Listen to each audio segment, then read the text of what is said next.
है, इसलिए मेघ ही बरा है।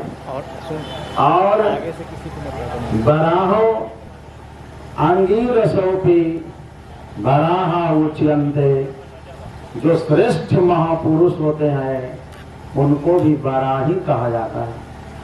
बर कहते हैं श्रेष्ठ को, आहा कहते हैं दिवस को। जो श्रेष्ठ दिवस होता है, जिस दिन धर्म चर्चा सुनने को मिले, जिस दिन सत्संग में शामिल होने का अवसर मिले, जिस दिन कोई अच्छी बात, कोई अच्छा प्रसंग विषय सुनने को मिले, वो श्रेष्ठ दिवस कहा जाता है। श्रेष्ठ दिवस ही बड़ा है। या मूलम बरम बरम बृहति मूलानि, इस धरती से औषधियों को ग्रहण करने के कारण सुकर बराह कहा जाता है, औषधियों को ग्रहण करने वाला। इसलिए बराह शब्द के बहुत से अर्थ होते हैं।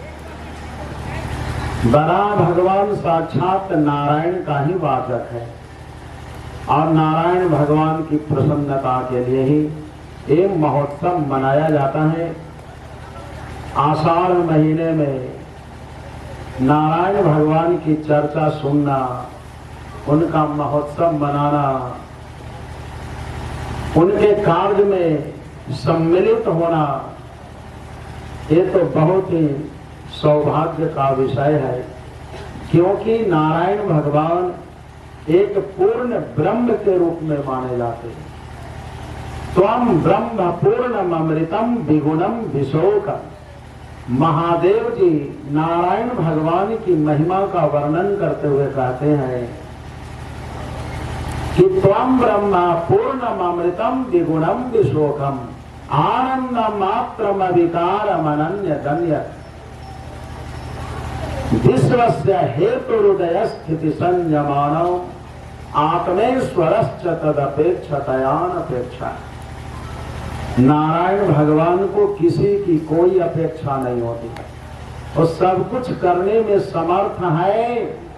फिर भी संसार के लोगों को एकत्रित करने के लिए, संसार के लोगों को मानवता का पाठ पढ़ाने के लिए, मानव धर्म की शिक्षा देने के लिए बार बार मानव का वेश धारण करके संसार में अवतार लेते हैं। किसी स्त्री के गर्भ से जन्म लेते हैं, एक माता के गर्भ में जन्म लेते हैं। इसलिए सतपुत्र बनकर संसार में उनका पदार्पण होता है। त्वं ब्रह्म पूर्णम अमृतम, वो अमृत स्वरूप है। संसार में थोड़ी सी चर्चा नारायण भगवान के बारे में सुनने को मिल जाए, समझो कि अमृत मिल गया, अमृत की प्राप्ति हो गई। थोड़ा सा नारायण प्रभु का भाव किया हुआ प्रसाद ग्रहण करने को मिल जाए तो भागवत प्रसाद ग्रहण कर लेना अमृत ग्रहण करना होता है। भोजन तो सब कोई करता है, किंतु जो ठाकुर जी के चरणों में निवेदन होता है, त्वदीयं वस्तु गोविंद तुभ्यमेव समर्पय। हे गोविंद, ये तुम्हारी वस्तु तुम्हारे चरणों में समर्पित है। ऐसा निवेदन करने के बाद जो प्रसाद तैयार होता है, वो प्रसाद को ग्रहण करने वाला बहुत भाग्यशाली है। इस लोक में भी और देवलोक में भी देवता लोग उसकी बड़ी प्रशंसा करते हैं, उसे सम्मान करते हैं, आदर करते हैं। इसलिए द्विगुणम विशोकम, संसार के गुण दोषों से नारायण भगवान मुक्त है। महादेव जी कहते हैं कि नारायण भगवान के चक्कर में, नारायण भगवान के मंडल को सारे देवता चक्कर लगाते, विशोकम, किंतु नारायण प्रभु सब प्रकार के शोक और मोह से मुक्त है। उन्हें किसी प्रकार का शोक नहीं है, किसी के लिए। शोक संसार के जीवों में पाया जाता है। कोई वस्तु नष्ट हो जाती है, शोक हो जाते हैं। थोड़ी सी संपदा मिल जाती है तो हर्षित हो जाते हैं। इसलिए नारायण प्रभु ये वातावरण से मुक्त है। अवरम विश्वम विशोकम आनंद मात्रम अविकारम अनन्य गम्य।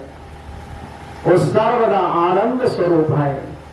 इसलिए महादेव जी ने कहा कि सब प्रकार से भजन करने योग्य, शरणागति करने योग्य कोई प्रभु है तो नारायण प्रभु है। उनकी महिमा सारे देवतागण गाया करते हैं। उनकी प्रसन्नता के लिए ही नारायणी सेना के द्वारा जो स्थापना महोत्सव है, नारायण प्रभु की प्रसन्नता के लिए किया जाता है। आज बड़ा स्थान के सानिध्य में, प्रांगण में इस महोत्सव को संपन्न किया जाता है। और आद्रा नक्षत्र भी है। ये दोनों का आप सभी भक्त जनों पर भगवान नारायण प्रभु की कृपा बरसती रहे और इसी तरह से महोत्सव प्रत्येक वर्ष चलता रहे। ये जो धर्म की परंपरा है कभी रुकने न पावे, क्योंकि हमारा धर्मशास्त्र यही कहता है कि महाजनों ये न गता सपंथा। महापुरुषों ने जिस मार्ग से यात्रा करी है वही मार्ग हमारे लिए कुशल है, सहज है, सरल है, इसमें संदेहास्पद नहीं है। सत्यनारायण भगवान की प्रसन्नता के लिए उनकी कृपा बरसती रही, इसीलिए सुंदर कांड का आयोजन हुआ, हवन किया गया पूर्णाहुति के रूप में। और जो महाप्रसाद है प्रभु जी का वो ग्रहण करके ही आप सभी भक्तजन जाएंगे। यही आशीर्वाद देते हुए मैं अपनी वाणी को विराम देता हूँ। नारायणी सेना के जितने पार्षद हैं, जितने गण हैं, सबको प्रभु की ओर से मैं बहुत बहुत आशीर्वाद देता हूँ कि इसी तरह का प्रसंग सर्वत्र बना रहे। आगे आने वाले समय में और एक विशाल वैभव के रूप में नारायण प्रभु का गुणानुवाद करने वालों की संख्या बढ़ती रहे, हनुमान चालीसा का वितरण होता रहे, क्योंकि धर्म ग्रंथ को अपने घर में रखना बहुत जरूरी है। अपने धर्म ग्रंथ का स्वाध्याय करेंगे, कम से कम उस ग्रंथ को घर में रखेंगे। अब थोड़ी नजर भी पड़ जाएगी तो नजर से अमृत की वर्षा होगी। इतना बड़ा महत्व है हमारे धर्म ग्रंथों में। जो बाहर के विदेशों के लोग हमारे धर्म ग्रंथ को पढ़ते, किंतु भारत की धरती पर जन्म लेने वाले तर्क वितर्क करते करते अपने समय को बिता देते हैं। और जब समय बीत जाता है तो कहा गया है जब चिड़िया चुप खेत को लेती है फिर पश्चाताप करने से कुछ होता नहीं। इसके लिए ऐसा मत समझे कि बुढ़ारी आएगी तब ये काम करेंगे, न बुढ़ारी आएगी न ये काम करोगे। इसलिए जो समय वर्तमान में है उसका सदुपयोग कर ले। यही समय सदुपयोग करने वाला समय है। जवानी में जो अभ्यास करता है वृद्धावस्था में उसी पर ठाकुर जी की कृपा बरसती है। इसी के साथ मैं अपनी वाणी को विराम देता हूँ।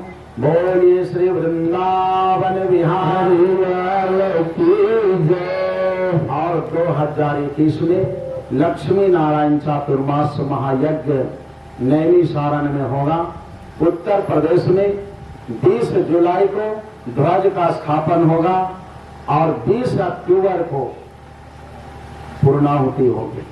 पूरे 90 दिनों तक चलेगा वो कार्यक्रम। और इस साल मौसम समय अनुकूल है। आप सभी भक्त जनों से भी हमारी प्रार्थना है, जिस गांव से आप आए हैं सभी गांवों में जरूर इसका प्रचार करेंगे, इस विषय को कहेंगे, जन जन में वितरण करेंगे।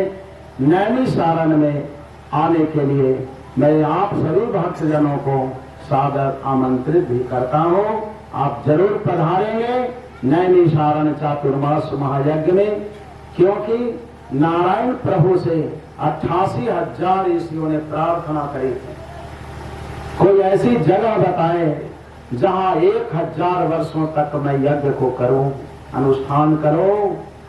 तो भगवान नारायण ने अपना चक्र सुदर्शन छोड़ा। नारायण प्रभु का जो प्रिय अयोध्या है वो चक्र सुदर्शन है। चक्र सुदर्शन वैकुंठ से चला, अब भारत की धरती पर गोमती नदी के किनारे लगा है नैमिषारण्य। वो नीमी गढ़ जाने से वो अरण्य नैमिषारण्य के रूप में प्रसिद्ध हो गया। इसलिए बहुत महत्व है नैमिषारण्य का। धर्म ग्रंथों में जितनी चर्चा हुई है, बिना नैमिषारण्य के कोई चर्चा नहीं। सभी ग्रंथों में नैमिषारण्य की चर्चा है। इसलिए बहुत ही साधना की पवित्र भूमि है नैमिषारण्य। वहाँ प्रभु का दर्शन करेंगे, चक्र तीर्थ में स्नान करेंगे, गोमती नदी का जल पान करेंगे। अमृत के समान आपका जीवन कृतार्थ होगा, सफल होगा, इसमें संदेह नहीं। बोलिए श्रीमन्नारायण भगवान की जय, हनुमान जी महाराज राघवेंद्र भगवान की जय, श्री रामानुस्वामी जी महाराज की जय, पूज्य श्री गुरुदेव भगवान की जय, जय श्री सीता सब जनता जनार्दन के जय।